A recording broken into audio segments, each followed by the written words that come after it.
Bismillahirrahmanirrahim. Assalamualaikum warahmatullahi wabarakatuh.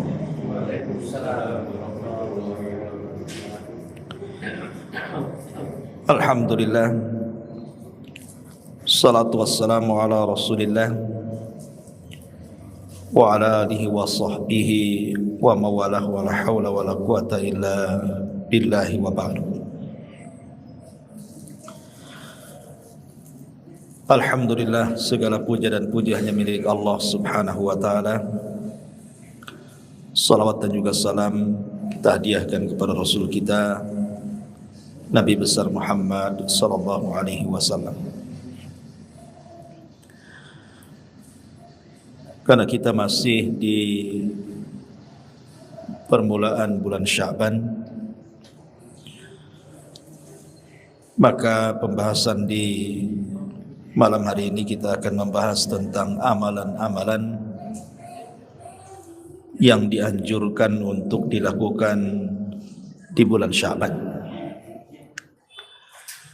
Namun sebelum kita menjelaskan tentang amal apa saja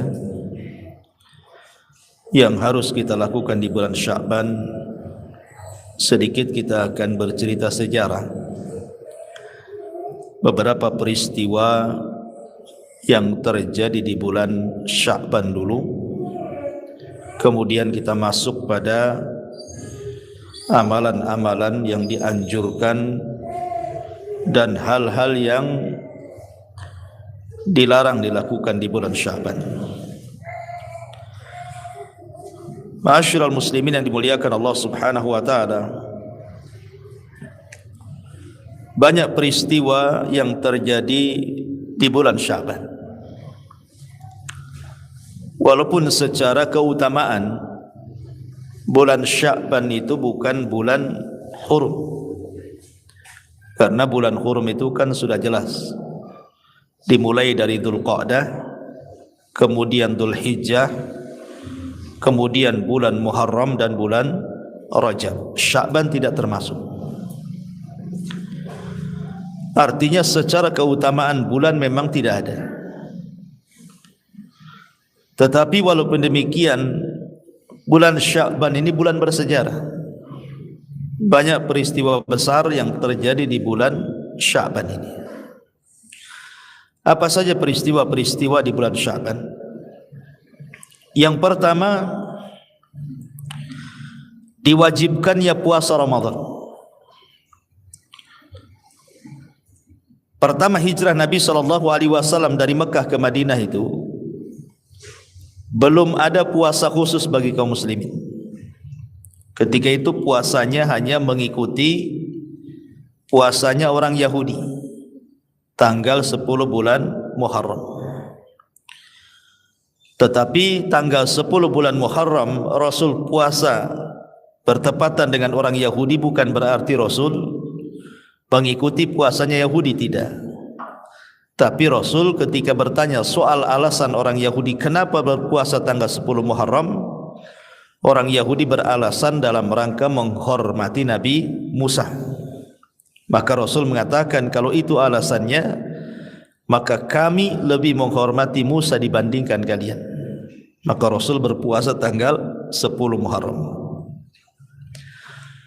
Tetapi kemudian bertepatan dengan bulan Sya'ban tahun kedua dari hijrah Nabi SAW, turun ayat di mana Allah Subhanahu wa taala memerintahkan Rasul untuk berpuasa selama 1 bulan. Itulah yang disebut dengan Syahrul Ramadan, bulan Ramadan. Sehingga puasa tanggal 10 Muharram yang tadinya wajib dimansuh hukumnya menjadi sunnah karena sudah ada puasa Ramadan. Lah pensyariatan puasa Ramadan itu terjadi di bulan Sya'ban tahun kedua Hijriah. Ini peristiwa pertama. Peristiwa kedua, terjadinya pengalihan kiblat. Kaum muslimin di permulaan solat mereka menghadap Baitul Maqdis, sehingga kemudian Nabi SAW ketika itu merasa risih karena kiblatnya kaum muslimin dengan kiblatnya Yahudi sama-sama ke Baitul Maqdis. Maka Nabi SAW selalu melihat ke langit. Mudah-mudahan Allah Subhanahu wa taala menurunkan perintah pengalian kiblat sehingga tidak sama antara kiblat kaum muslimin dengan kiblatnya orang-orang Yahudi. Maka turun ayat Al-Baqarah 144. Qad nara taqalluba wajhika fis sama' falanwalliyannaka qiblatan tardaha fawalli wajhaka syatral masjidil haram. Kami melihat, kata Allah, wajahmu yang terus menatap ke langit. Maka Allah mengatakan falanwalliyannaka qiblatan tardaha, baik kami akan palingkan kiblat yang kau sukai, maka arahkanlah wajahmu menuju Masjidil Haram. Maka pengalian kiblat itu terjadi juga di bulan Sya'ban, dan ini peristiwa yang luar biasa.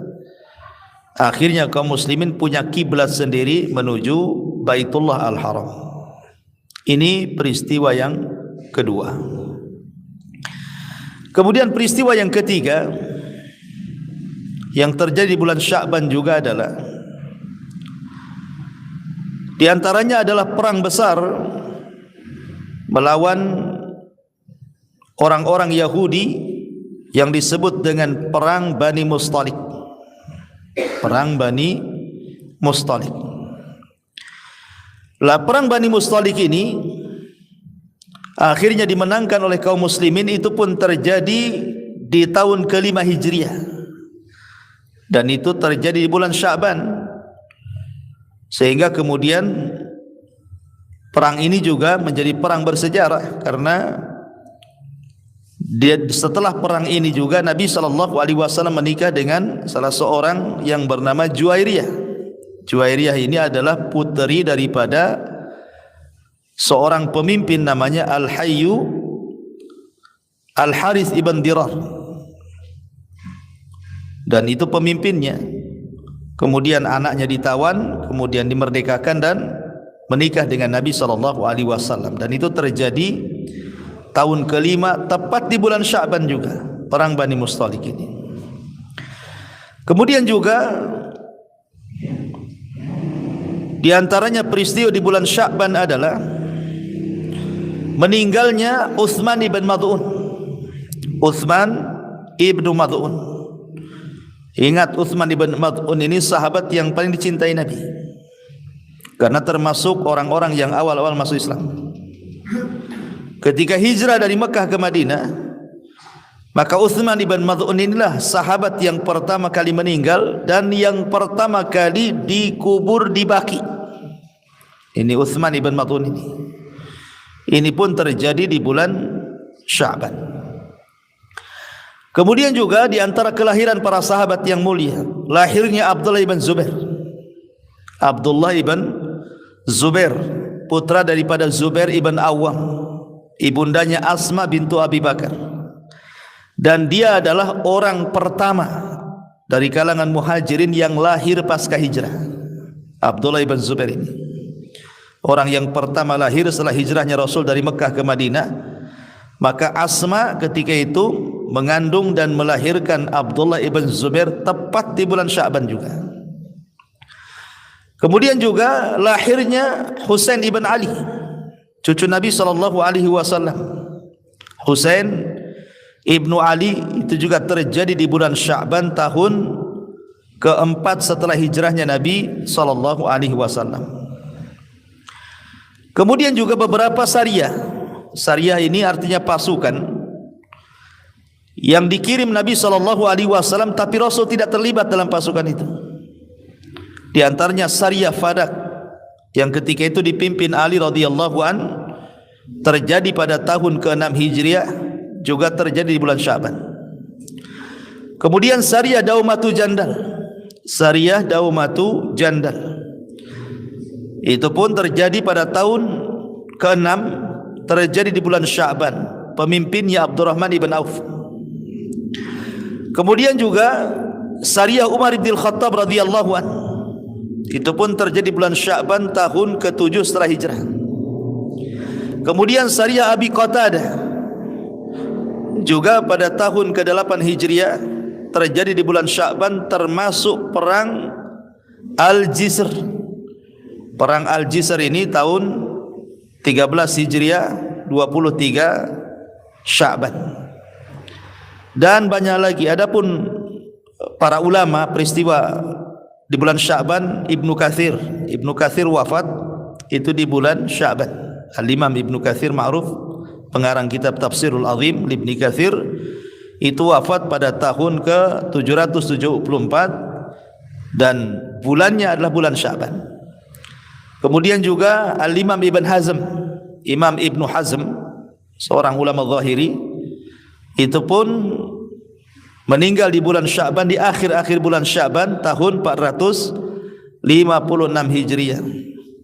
Dan banyak lagi peristiwa-peristiwa terjadi, termasuk juga turunnya perintah salawat kepada Nabi sallallahu alaihi wasallam. Innallaha wa malaikatahu yusalluna 'alan nabi ya ayyuhalladzina amanu sallu alaihi wa sallimu taslima.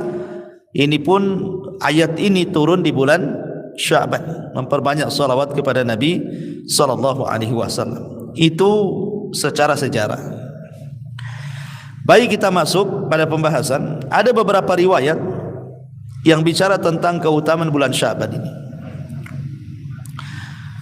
Al-Imam An-Nasa'i menyebutkan dalam sunannya dari sahabat Usamah ibn Zaid radhiyallahu anhu, dia mengatakan, qultu, aku berkata, ya Rasulullah, lam araka tasumu syahran minasy-syuhur ma tasumu min Sya'ban. Kata Usamah ibn Zaid ini, Rasul, aku tidak pernah melihat engkau berpuasa hampir 1 bulan dibandingkan bulan-bulan yang lainnya, kecuali engkau berpuasa di bulan Sya'ban. Apa, kenapa gitu ya? Ya, Rasul itu jarang sholat sunnah itu sampai full hampir 1 bulan. Lain dengan Ramadan, memang Ramadan 1 bulan kan itu ya. Maksudnya puasa sunnah, Rasul tidak pernah memperbanyak puasa sunnah itu hampir 1 bulan, kecuali bulan Sya'ban. Jadi Usamah bin Zaid ini bertanya alasannya, kenapa gitu ya? Maka Nabi SAW menjawab, dzalika syahrun yaghfulun nasu anhu bainar Rajab war Ramadan. Karena bulan Sya'ban adalah bulan yang manusia lalai, manusia melalaikannya, karena dia jatuh setelah Rajab dan jatuh setelah Rajab dan Ramadan. Jadi dia tengah-tengahnya. Dia bulan yang jatuh tengah-tengah antara bulan Rajab dan bulan Ramadan. Wa huwa syahrun turfa'u fihi al-a'mal ila rabbil alamin. Dan bulan Rajab adalah bulan diangkatnya amal-amal menuju Allah Rabb semesta alam. Fa uhibbu an yurfa amali wa ana shaim. Dan saya suka kalau seandainya amalanku diangkat sementara aku sedang berpuasa. Di sini ada 3 poin dalam hadis Usamah bin Zaid. Poin yang pertama, Nabi SAW ketika ditanya kenapa dia memperbanyak puasa di bulan Sya'ban, karena Sya'ban adalah bulan yang dilalaikan manusia. Bulan yang dilalaikan manusia. Kenapa dilalaikan manusia? Karena Sya'ban itu terjepit di antara 2 bulan mulia. Rajab itu bulan mulia karena termasuk Ashhurul Hurum. Ramadan itu lebih mulia lagi karena dia pemimpin bulan-bulan. Sya'ban ini tidak punya keutamaan. Dia terjepit di antara 2 bulan mulia. Sehingga karena orang lebih memperhatikan bulan Rajab, kemudian juga perhatiannya ke Ramadan, Sya'ban ini dilupakan. Sya'ban saja, sebentar lagi kan Ramadan, itu maksudnya. Sehingga kita lihat banyak di bulan Sya'ban itu kebanyakan manusia tidak memperbanyak ibadah. Padahal walaupun demikian kita dianjurkan banyak ibadah. Alasan manusia tidak banyak ibadah di bulan Sya'ban itu karena menyongsong Ramadan. Rata-rata kan, sebagian mereka ada yang kerja keras satu bulan Sya'ban ini supaya Ramadan tenang-tenang. Ada yang belanja gitu ya, menghabiskan uang di bulan Sya'ban ini supaya Ramadan alasannya tidak keluar lagi. Banyak perkara-perkara yang manusia dilupakan gitu ya, alasannya menyongsong Ramadan, tetapi malah kemudian meremehkan amalan-amalan di bulan Sya'ban. Makanya kenapa Rasul mengatakan Sya'ban ini terkadang bulan yang dilalaikan manusia, karena terjepit di antara dua bulan mulia. Padahal dalam kaidah para ulama bahwa mengamalkan sesuatu di waktu yang manusia melalaikannya berarti amalan itu memiliki pahala besar. Kalau seandainya antum melakukan amalan soleh di waktu yang manusia melalaikannya, maka amal soleh yang antum lakukan itu lebih besar pahalanya. Contoh, umpamanya waktu duha, mulai jam terbit matahari sampai waktu zuhur, itu disebut waktu duha namanya. Ya. Waktu duha itu adalah waktu yang dilalaikan manusia. Kenapa waktu duha dari terbit matahari sampai zuhur itu disebut waktu yang dilalaikan manusia? Karena itu waktu-waktu di mana manusia sibuk mencari dunia. Yang kantor ke kantor, yang pasar ke pasar, yang ke ladang ke ladang, yang kerja di jalan di jalan. Pokoknya mulai terbit matahari sampai zuhur itu orang sibuk-sibuknya kerja tuh. Lalai untuk ibadah kan. Tiba-tiba di saat manusia sedang sibuk bekerja, antum pula keluar dari kesibukan dunia, kemudian solat duha. Berarti solat duha itu solat yang paling istimewa. Kenapa? Karena dilakukan di saat manusia lalai. Antum keluar dari kelalaian itu. Maka sama dengan Sya'ban juga. Kalau Sya'ban ini orang lalai dengan bulan Sya'ban karena memikirkan menyongsong Ramadan, sibuk mengumpulkan dunia. Tiba-tiba antum kemudian keluar dari kesibukan itu, antum pikir justru ini bulan kesempatan untuk beramal soleh menyongsong Ramadan, bukan mencari dunia. Maka amalan yang antum lakukan di bulan Sya'ban ini lebih istimewa. Karena apa? Karena dilakukan di saat lalainya manusia. Ini satu perkara. Perkara yang kedua, bahwa amalan yang dilakukan saat lalai manusia itu menunjukkan keikhlasan. Menunjukkan keikhlasan. Seperti yang saya contohkan tadi, orang ketika sibuk bekerja, tiba-tiba antum keluar dari kesibukan orang, tiba-tiba sholat. Itu tidak bisa dilakukan kecuali orang ikhlas. Tidak bisa dilakukan kecuali orang ikhlas, ikhwan. Coba orang sibuk bekerja di pasar, di kantor, di ladang, di jalan, tiba-tiba antum nyempatkan dirilah waktu di tengah-tengah kerja itu, entah datang antum di pasar itu pas jam 9, jam 10, nyempatkan sebentar ke sini, kemudian sholat duha, kemudian balik lagi. Itu tidak bisa dilakukan kecuali orang ikhlas, ikhwan. Ya, sebab kalau tidak ikhlas kan mikir, ini ke masjid ini jauh juga, nanti banyak yang beli, macam mana dagangan, macam-macam kan berpikirnya kan. Nah, sehingga orang yang melakukan hal-hal yang waktu-waktu dilalaikan manusia itu menunjukkan keikhlasan dia. Ini poin yang kedua. Poin yang ketiga, bahwa ketika kita keluar dari kelalaian manusia, itu menunjukkan apa? Kita memiliki amalan yang tersembunyi antara kita dengan Allah. Karena di waktu manusia sedang mengejar dunia, lalai dengan ibadah itu, manusia tidak memperhatikan orang. Karena mereka sibuk sendiri-sendiri kan. Yang kerja di ladang sibuk dengan ladangnya, yang kerja di kantor sibuk dengan kantornya, yang di pasar ya sibuk dengan pasarnya, tidak mungkin memperhatikan orang.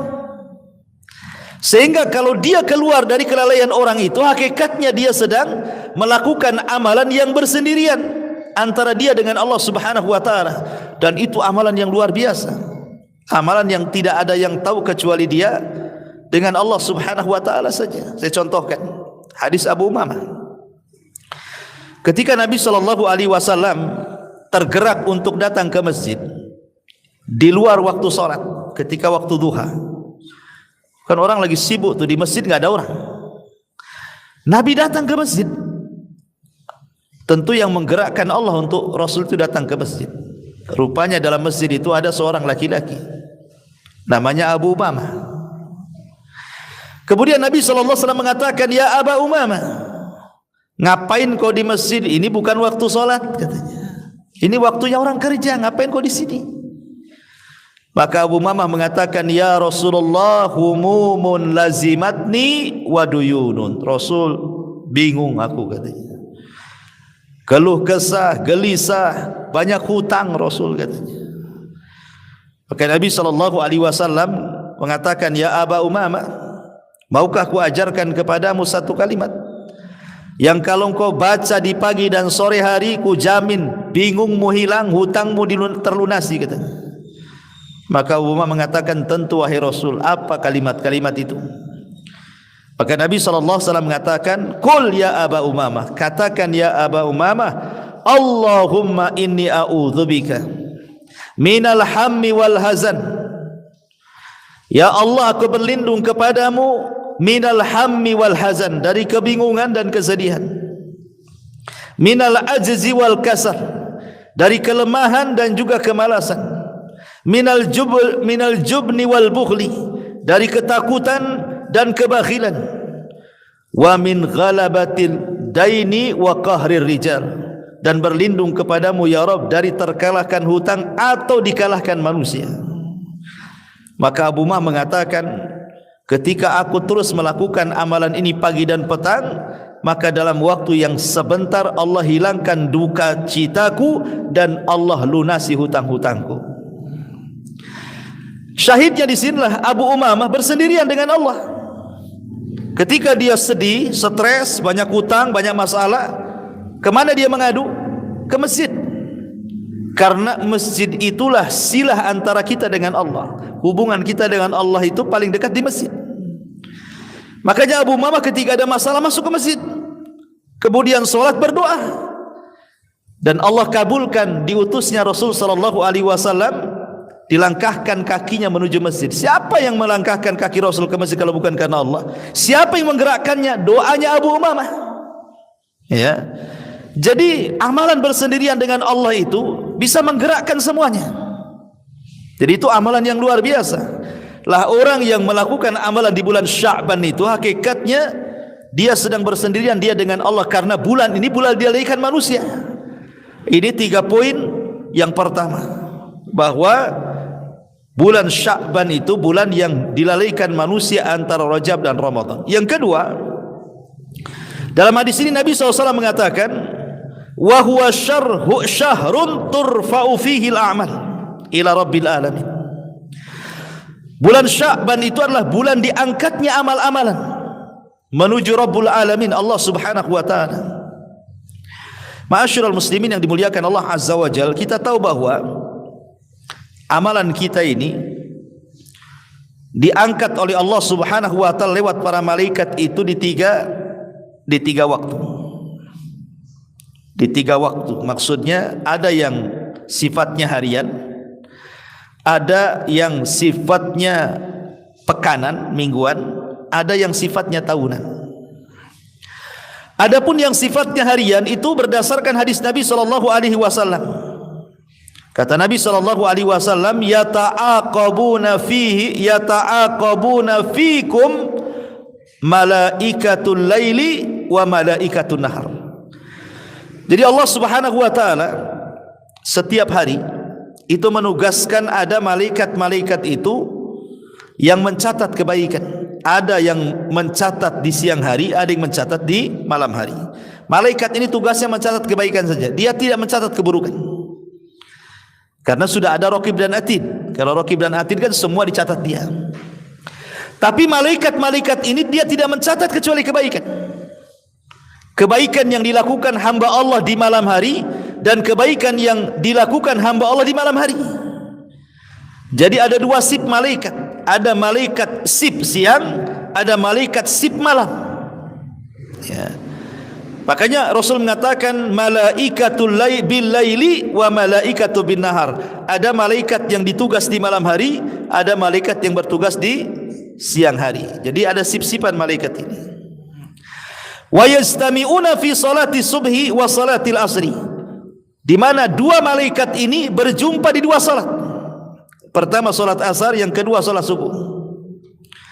Thumma ya'rujul ladzina batu fikum fayas'aluhumullah wa huwa a'lam bihim kaifa taraktum ibadi fayaquluna taraknahum wa hum yusallun wa atainahum wa hum yusallun.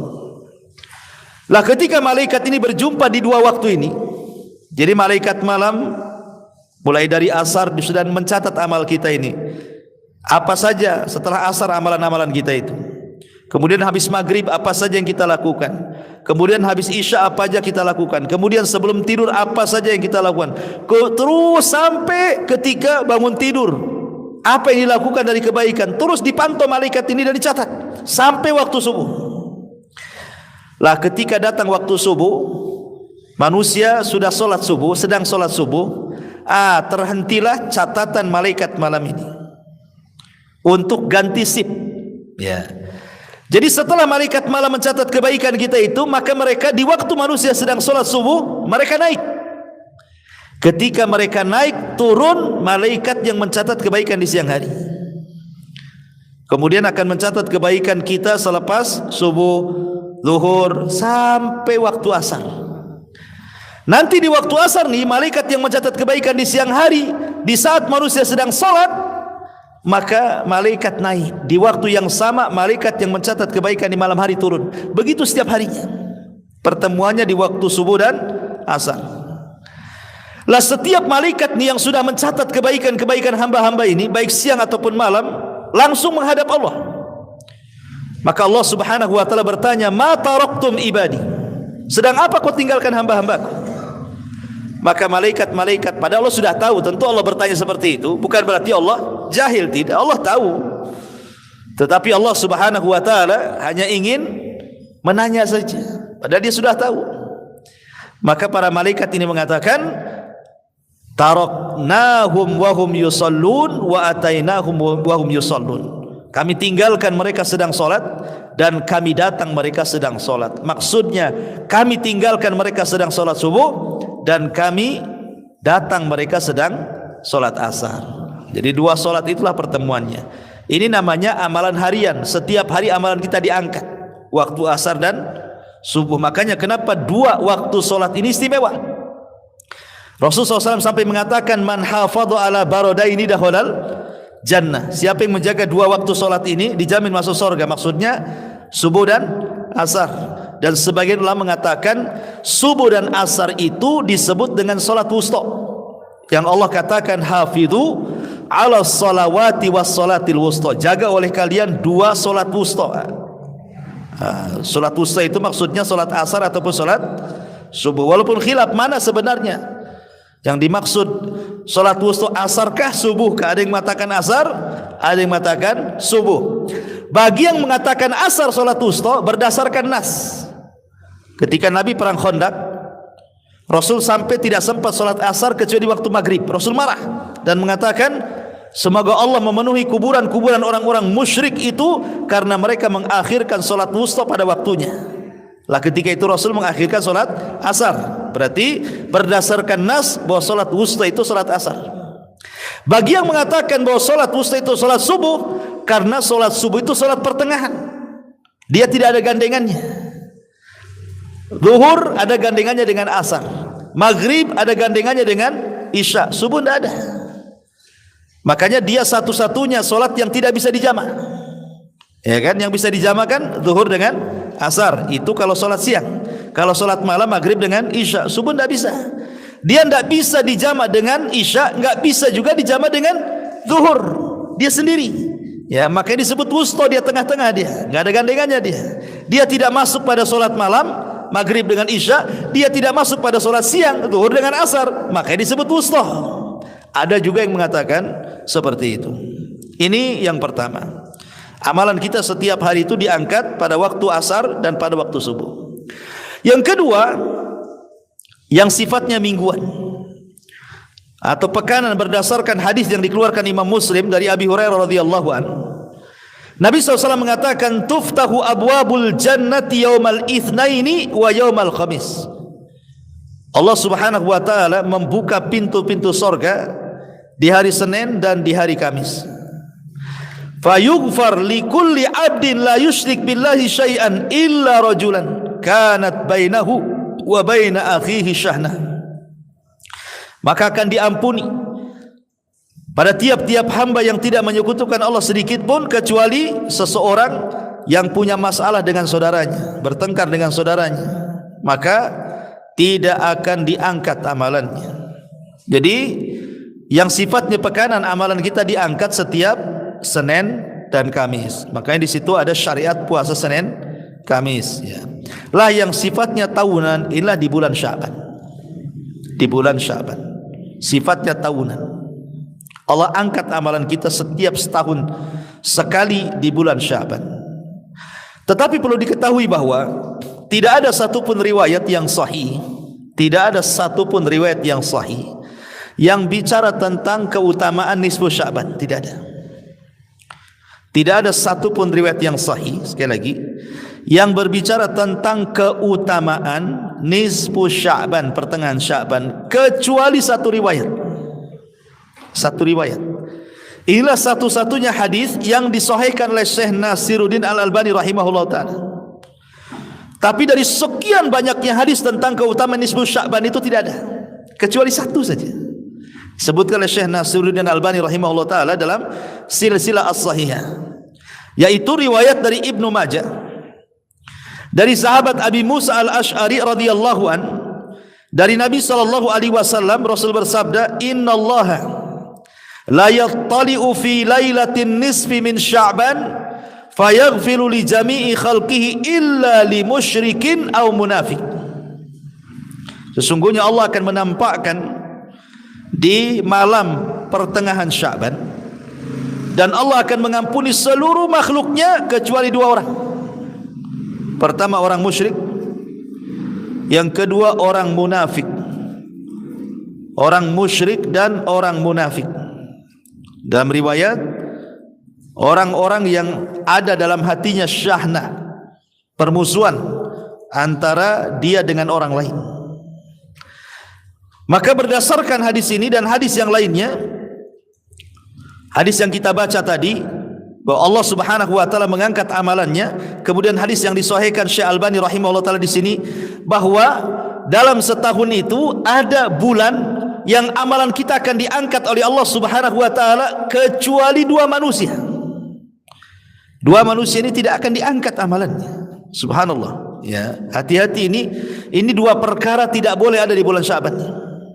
Pertama, kata Nabi sallallahu alaihi wasallam, yusyrik billahi syai'an, melakukan kesyirikan kepada Allah azza wajalla.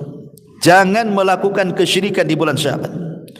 Datang ke dukun, percaya kepada jimat, kepada tangkal-tangkal. Kenapa? Rugi Anda. Sudah setahun kita kumpulkan amal kebaikan kita, sudah setahun kita kumpulkan amal solat kita, amal puasa kita, amal birrul walidain kita, amal sedekah kita, haji umrah bulak balik kita. Harusnya bulan Sya'ban diangkat, tak diangkat pula. Yang kedua, orang yang dalam hatinya ada permusuhan, orang yang dalam hatinya menaruh dendam, orang yang dalam hatinya selalu bermasalah dengan sesama kaum muslimin. Maka ini orang-orang yang hatinya ada syahna, kedengkian dalam hatinya kepada kaum muslimin, tidak akan diangkat. Walaupun dia sholat, walaupun dia puasa, walaupun dia sedekah, walaupun dia berbuat baik sekalipun, walaupun puasanya 5 waktunya rajin, ya kan, zakatnya dia tunaikan, birrul walidainnya dia orang yang paling baik, gitu ya. Apa sebutkan amal ibadah yang antum lakukan, tapi kalau dalam hatinya ada syahna itu ada kedengkian, dia dengki sama orang, dendam sama orang, maka tidak akan diangkat amalannya, kan rugi. Ya, makanya Sya'ban ini sebenarnya dua puasa yang harus diperhatikan. Pertama puasa hati, yang kedua puasa badan. Dan yang paling penting puasa hati daripada puasa badan itu. Karena puasa hatilah yang menentukan diangkatnya puasa badan. Kalau badannya berpuasa tapi hatinya tidak berpuasa, masih dendam sama orang, dengki sama orang, hasad sama orang, percuma puasanya bulan Sya'ban itu. Bahkan hanya percuma bulan puasanya, puasa di bulan Sya'ban saja. Puasa sebelum-sebelumnya yang kita lakukan 1 tahun itu enggak diangkat oleh Allah laporannya. Makanya kenapa penting di bulan Sya'ban itu puasakan hati, setelah itu baru puasakan badan. Ya, ini poin yang kedua dari hadis ini. Kemudian poin yang ketiga, Nabi SAW mengatakan fa'uhibbu an yurfa amali wa ana shaim, dan saya ingin ketika amalanku diangkat saya sedang berpuasa. Ini sedikit yang kita akan bahas agak panjang tentang puasa di bulan Sya'ban. Ma'asyiral muslimin yang dimuliakan Allah Azza wa Jalla, banyak riwayat saya katakan tadi bahwa Nabi SAW itu sering berpuasa di bulan Sya'ban. Salah satunya adalah Aisyah Ummul Mukminin radhiyallahu anha. Beliau mengatakan, lam yakunin Nabi sallallahu alaihi wasallam yasumu syahran akthar min Sya'ban. Kata Aisyah radhiyallahu anha mengatakan, Nabi tidak pernah puasa hampir 1 bulan, maksudnya puasa sunnah, kecuali di bulan Sya'ban. Ya. Menunjukkan hadis Aisyah itu apa? Rasul tidak pernah berpuasa hampir 1 bulan kecuali di bulan Sya'ban, menunjukkan bahwa Rasul banyak puasa di bulan Sya'ban, gitu maksudnya. Kemudian juga riwayat yang lain dari Ummu Salamah. Ya. Ummu Salamah radhiyallahu anha, aku bertanya kepada Aisyah radhiyallahu anha tentang puasa Rasul. Maka Rasul mengatakan, kana yasumu hatta naqul qad shama wa yuftir hatta naqul qad aftar. Walam arahu shaiman min syahri qattun akthar min siyamihi min Sya'ban. Kata Aisyah radhiyallahu anha, aku tidak pernah melihat Rasul berpuasa hampir 1 bulan lebih banyak dibandingkan di bulan Sya'ban. Menunjukkan bahwa bulan Sya'ban itu bulan puasanya Nabi SAW untuk puasa sunnah. Kalau Ramadan kan puasa wajib, ya 1 bulan. Kalau Sya'ban ini dikhususkan Rasul untuk puasa sunnah saja. Pertanyaan, kenapa Nabi SAW membedakan bulan-bulan yang lainnya dengan puasa sunnah dengan bulan Sya'ban? Sampai-sampai hampir 1 bulan itu Rasul puasa, mulai tanggal 1 sampai hampir selesai Sya'ban itu Rasul berpuasa. Tentu ya dibedakan antara puasa Sya'ban dengan puasa Ramadan. Kalau puasa Ramadan kan full 1 bulan, baik bulannya 29 hari atau bulannya 30 hari digenapkan, tetap Ramadan itu 1 bulan. Tetapi Sya'ban itu tidak sama dengan Ramadan, tidak boleh 1 bulan. Karena sebelumnya Nabi mengatakan, kalian tidak boleh puasa 1 hari atau 2 hari sebelum Ramadan, kan gitu ya. Kalian tidak boleh berpuasa 1 hari atau 2 hari sebelum Ramadan, kata Rasul. Kenapa? Karena 1 hari atau 2 hari sebelum Ramadan dinyatakan sebagai hari yang diragukan. Karena itu sudah mendekati melihat hilal, tidak boleh. Artinya kalaupun puasa Sya'ban itu diperbanyak, jangan sampai full 1 bulan, gitu maksudnya. Mungkin berhenti di tanggal 27. Ya, berhenti di tanggal 27 Sya'ban. Ya, karena tanggal 28, 29 ini lihat-lihat bulan orang kan, sudah mau melihat bulan, dikhawatirkan kita sedang sholat sunnah tahu-tahu masuk Ramadan. Ya, makanya dilarang. Artinya tidak boleh sama. Tetap kalau Ramadan 1 bulan, kalau Sya'ban itu di bawah Ramadan, gitu maksudnya ya. Tapi kenapa alasannya Rasul sampai puasa sunnah setiap hari gitu ya di bulan Sya'ban itu?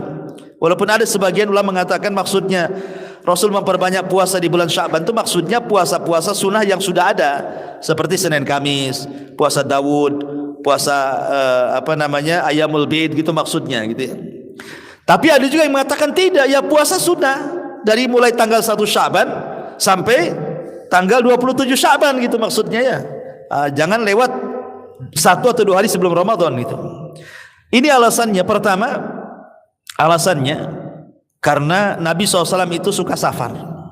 Rasul itu suka safar di luar Sya'ban, sehingga ketika safar itu Nabi terbiasa puasa Kalau lagi mukim terbiasa puasa 3 hari dalam sebulan yang disebut dengan ayyamul bid, tapi ketika safar Rasul tinggalkan. Kemudian seolah-olah Rasul mengumpulkan puasa ayyamul bid itu dijadikan satu di bulan Sya'ban, gitu maksudnya. Diqadha ya bahasa kitanya ya. Jadi karena ketika safar dia tinggalkan puasa 3 hari dalam sebulan itulah dikumpul-kumpul, akhirnya diqadha di bulan Sya'ban. Ini satu pendapat ya. Pendapat yang kedua, karena rata-rata istri-istri Nabi SAW itu mereka punya utang. Namanya wanita juga bukan istri Nabi, siapapun pasti punya utang Ramadan itu. Tak mungkin tak punya utang karena haid wanita itu pasti punya utang. Ya, tergantung hutangnya berapa lama haid. Lah istri si Nabi SAW itu kalau mereka punya utang, terkadang mereka itu mengqadhanya di bulan Sya'ban, sehingga Nabi SAW menemani mereka puasa. Ya, karena istri-istrinya puasa, Rasul ikut puasa. Saya paham ya. Jadi ada yang mengatakan seperti itu. Jadi Rasul memperbanyak puasa di bulan Sya'ban itu karena mengikuti puasa istri-istrinya. Ini satu pendapat. Pendapat yang kedua ada yang mengatakan seperti itu. Pendapat yang ketiga, dan inilah pendapat yang paling rajih wallahu alam. Ya, maksudnya pendapat inilah yang lebih banyak dipilih para ulama, karena bulan Sya'ban itu bulan yang dilalaikan manusia, yang sudah saya jelaskan tadi. Karena bulan Sya'ban itu bulan yang dilalaikan manusia, karena dianggapnya bukan bulan mulia, lewat begitu saja, entar lagi Ramadan kok, gitu ya. Makanya Rasul itu ingin memperbanyak puasa di saat lalainya manusia, maka Rasul berpuasa hampir 1 bulan full. Ya, tentu berbeda dengan wajib. Ya, itu 3 alasan kenapa Nabi SAW memperbanyak puasa di bulan Sya'ban. Tentu hikmahnya salah satunya yang paling besar adalah persiapan masuknya Ramadan. Itu hikmah yang paling besar. Kenapa kita disuruh memperbanyak puasa, baca Quran, qiyamul lail di bulan Sya'ban itu? Supaya ketika masuk Ramadan kita ringan. Ya, ringan untuk berpuasa karena sudah terbiasa puasa di bulan Sya'ban. Dan ini disebutkan oleh para ulama salaf seperti Salamah ibn Kuhail rahimahullahu taala mengatakan, "Syahrul Sya'ban syahrul qurra." Bahwa bulan Sya'ban itu bulannya orang yang suka menghatamkan Quran, bulannya orang-orang yang gemar dengan Al-Quran. Wa kana Habib ibn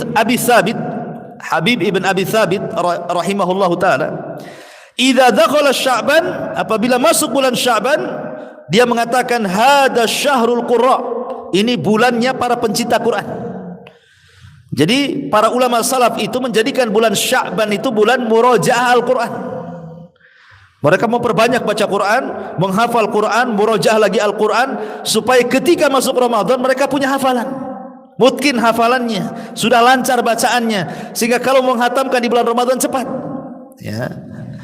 Juga dikatakan oleh Amr ibn Qais Al-Mala'i rahimahullahu taala, idza dakhala Sya'ban aghlaq hanutahu wa tafarraga li qiraatil Quran. Apabila bulan Sya'ban datang, maka Amr ibn Qais ini dia tutup pintunya, dia tidak menerima tamu, dia habiskan untuk membaca Al-Quran. Dan ulama mengatakan Rajab adalah syahru zar'in, wa Sya'ban syahru syaqin, wa Ramadan syahru hisadin. Dan ini sudah saya jelaskan bahwa bulan Rajab bulan menanam, Sya'ban itu bulan pengairan, dan juga Ramadan bulan memetik. Artinya Sya'ban ini justru bulan pemupukan ibadah, karena dia bulan nyiram, kata ulama kan. Apa fungsi nyiram itu? Ya mupuk. Ya, jadi ibadah-ibadah yang sebelum Sya'ban kita lakukan, seperti bulan Rajab kita melakukan puasa, baca Quran, apa saja itu dipupuk di bulan Sya'ban ini. Jangan sampai ditinggalkan yang sudah biasa dilakukan itu, jangan sampai ditinggalkan di bulan Sya'ban. Dipupuk terus gitu ya, supaya ketika Ramadan, disitulah orang dapat hasilnya. Jadi terbiasa puasanya, terbiasa baca Qurannya, terbiasa zikirnya, terbiasa, dan begitu seterusnya. Itu diantara faedah kenapa Nabi SAW memperbanyak puasa di bulan Sya'ban ini. Tapi ma'asyiral muslimin, tidak ada ibadah satupun yang khusus di pertengahan Sya'ban ya, enggak ada. Ingat, karena ada sebagian masyarakat yang mengkhususkan nisfu Sya'ban, tidak ada. Karena tidak ada riwayatnya masalahnya. Semua riwayatnya lemah masalahnya. Tidak ada yang sahih tentang keutamaan nisfu Sya'ban itu kecuali satu hadis tadi saja. Hadis tentang Allah menampakkan kepada hamba-hambanya mengampuni semua makhluk-makhluknya kecuali orang musyrik dan munafik, dan riwayat kecuali orang musyrik dan orang yang menaruh dendam. Ya, tetapi Abdullah ibn Mubarak ketika ditanya tentang nisfu Sya'ban, apakah nisfu Sya'ban itu Allah turun ke langit dunia? Kata Abdullah ibn Mubarak, Allah turunlah bukan nisfu Sya'ban saja, setiap malam Allah turun katanya. Karena riwayatnya apa? Yanzilu Rabbuna ila sama'i dunya fi kulli thuluthil lailil akhir wa dzalika kulla lailatin. Sepertiga malam akhir itu Allah turun setiap malam, bukan ketika nisfu Sya'ban saja. Setiap malam memang Allah turun pada sepertiga malam akhir dan mengatakan, siapa yang berdoa aku kabulkan, siapa yang minta aku kasih, siapa yang meminta ampun ku ampuni dosa-dosanya. Itu setiap malam, tidak harus menunggu nisfu Sya'ban maksudnya. Ya, jadi intinya bahwa riwayat-riwayat tentang nisfu Sya'ban itu tidak ada yang sahih kecuali satu hadis ini saja. Termasuk juga hadis tentang larangan berpuasa setelah pertengahan Sya'ban. Kan ada hadis yang mengatakan dalam hadis Nabi SAW, idzan tasafa Sya'ban fala tasumu hatta yakuna Ramadan. Apabila sudah sampai di pertengahan Sya'ban jangan kalian puasa. Artinya puasa itu sebelum pertengahan Sya'ban. Tapi kalau sudah di atas pertengahan Sya'ban dilarang puasa. Hadis ini batil. Hadis ini tidak benar. Jadi kita boleh puasa. Buktinya Rasul mengatakan kalian boleh berpuasa asal jangan 1 hari atau 2 hari sebelum Ramadan. Menunjukkan bahwa sebelumnya boleh puasa. Ya kan? Sebelumnya boleh puasa. Kemudian Rasul mengatakan, saya ingin memperbanyak puasa supaya ketika amalanku diangkat aku sedang berpuasa. Berarti hadis tentang masalah larangan tidak boleh puasa setelah pertengahan Sya'ban, hadis ini lemah. Ya, hadis ini tidak bisa dijadikan hujjah oleh para ulama. Taib. Lalu apa saja secara umum amalan-amalan yang dianjurkan di bulan Sya'ban itu? Apa yang harus kita lakukan selama Sya'ban ini lewat dari kita ini? Yang pertama, kata ulama, ihris an tataqaddam ala amalin tayyibin. Fa inna Allaha tayyibun la yaqbalu illa tayyibah. Berusahalah kita untuk mencari amal-amal yang baik, karena Allah itu zat yang maha baik, tidak menerima kecuali yang baik-baik. Silakan beramal, ya, tetapi cari yang baik-baik.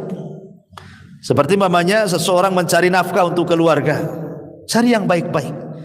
Beri istri dan anak kita itu dari makanan yang halal, karena Allah maha baik, tidak menerima kecuali yang baik-baik. Supaya amalan kita ini mencari nafkah selama setahun untuk keluarga kita, di bulan Sya'ban ini diangkat oleh Allah Azza wa Jalla. Ini yang pertama. Yang kedua, iqran amalaka bil ikhlas. Usahakan di bulan Sya'ban ini berusaha untuk ikhlas. Ikhlas karena Allah Subhanahu wa taala. Jangan sampai kemudian seseorang beramal itu karena riya. Ya, orang karena terbiasa beramal, riya itu sulit ditinggalkan biasanya. Mau sedekah maunya ya diumumkan namanya gitu ya. Tolonglah kasihlah itu nama saya, itu cantumkanlah di situ katanya. Atau kasih di grup kalau bisa disebar, jadi makin tahu siapa saya. Wah, ini repot ya kan. Jadi kalau bisa ikhlaskan apa saja, karena ini hari diangkatnya amal. Kemudian yang nomor 3, perbanyaklah amalan-amalan yang bersendirian antara kita dengan Allah. Mumpung di bulan Sya'ban ini bulan diangkatnya amal, maka terbiasakan beramal yang tidak ada yang tahu kecuali kita dengan Allah Subhanahu wa taala. Kemudian yang keempat, ihdar asyahna. Hindari perpecahan, dendam, hasad, permusuhan, dengki dengan manusia. Karena ini amalan yang bisa amalan kita tidak diangkat oleh Allah Azza wa Jalla. Kemudian yang ke nomor 5, dawamu alal amali as-salihati. Berusaha istiqamah untuk melakukan amal saleh. Dan sebaik-baik amal itu yang istiqamah walaupun sedikit. Ya, walaupun sedikit. Pamannya setiap harilah, ini bulan Sya'ban, tak habis salat. Kan sekarang sudah ada handphone, ikhwan. Sekarang enggak ada alasan baik laki-laki ataupun wanita tidak baca handphone.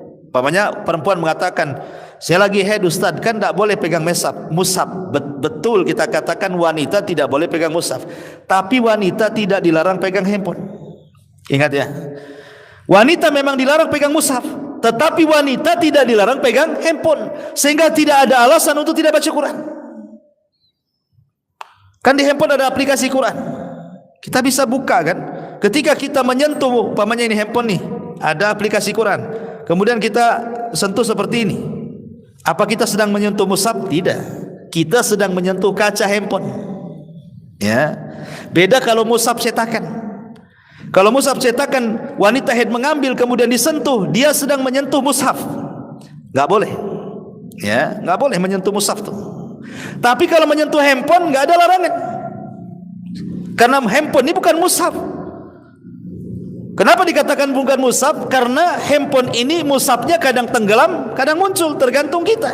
Kadang kita bisa tenggelamkan, kita alih program lain hilang dia. Kalau kita munculkan, kita tombol muncul lagi kan gitu ya.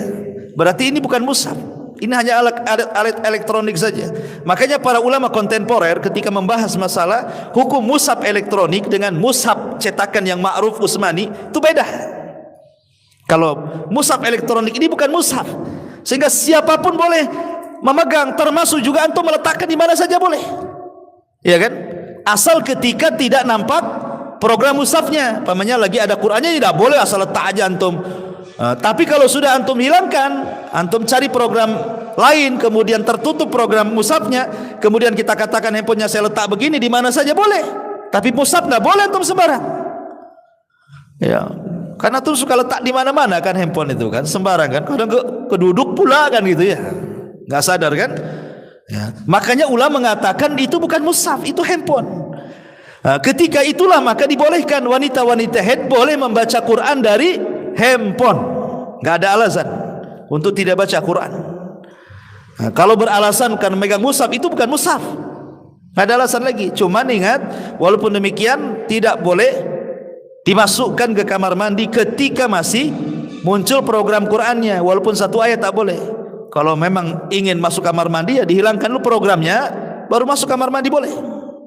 Tapi mushaf tidak boleh, walaupun sudah ditutup gitu kan, kamar mandi tidak boleh kan itu ya. Nah, itulah perbedaan mushaf elektronik dengan mushaf Al-Quran ya kan. Artinya di bulan Sya'ban ini perbanyak wanita-wanita yang haid pun baca Quran, gak apa-apa. Jangan dari mushaf, dari mushaf elektronik, maksudnya dari handphone. Gak ada alasan ya, gak ada uzur lagi. Sekarang Allah mudahkan loh, dengan adanya handphone itu Allah mudahkan. Dulu kita bawa Quran kemana-mana malu. Kalau kita bawa nenteng-nenteng mushaf kemana-mana malu, ya kan? Apalagi anak-anak muda. Ya. Tapi sekarang bawa handphone kemana-mana, justru kalau tidak bawa handphone malu. Terbalik. Ya, orang sekarang kalau tidak bawa handphone malu kan? Artinya di tangan itu ada mushaf terus. Kita bisa bawa mushaf kemana-mana sekarang. Nggak ada alasan antum tidak baca mushaf lagi, karena handphone udah, kalau ketinggalan aja masih terpikir ketinggalan handphone dibandingkan ketinggalan dompet. Jadi nggak ada alasan lagi untuk tidak baca Quran dari handphone. Makanya di bulan Sya'ban, sekali lagi, bahwa bulan Sya'ban lah bulan yang sangat istimewa. Kata ulama, perbanyak membaca Al-Quran, karena menghadapi bulan Quran Ramadan gitu ya. Kemudian juga perbanyak doa, an yatakabbalallahu minka, semoga Allah Subhanahu wa taala menerima amalan-amalan kita kepada Allah Subhanahu wa taala di bulan Sya'ban ini, dan berdoa kepada Allah juga agar kita diberikan usia panjang sehingga bisa menyongsong Ramadan. Ya, karena siapa yang tahu usia lah? Allah saja yang tahu. Kadang-kadang kita berharap Ramadan tahun ini ketemu, tapi Allah tidak takdirkan meninggal pula di bulan Sya'ban. Makanya minta kepada Allah umur panjang, umur yang berkah, supaya kita berjumpa dengan Ramadan. Ini diantara amalan-amalan yang dianjurkan di bulan Sya'ban secara umum. Wallahu a'lam bishawab. Mudah-mudahan ada manfaatnya. Karena kondisi juga masih kurang fit, ikhwan. Ya, kita cukup sampai di sini. Subhanakal bihamdika, asyhadu an la ilaha illa anta astaghfiruka wa atubu ilaik. Allahu ta'ala. Assalamualaikum warahmatullahi wabarakatuh.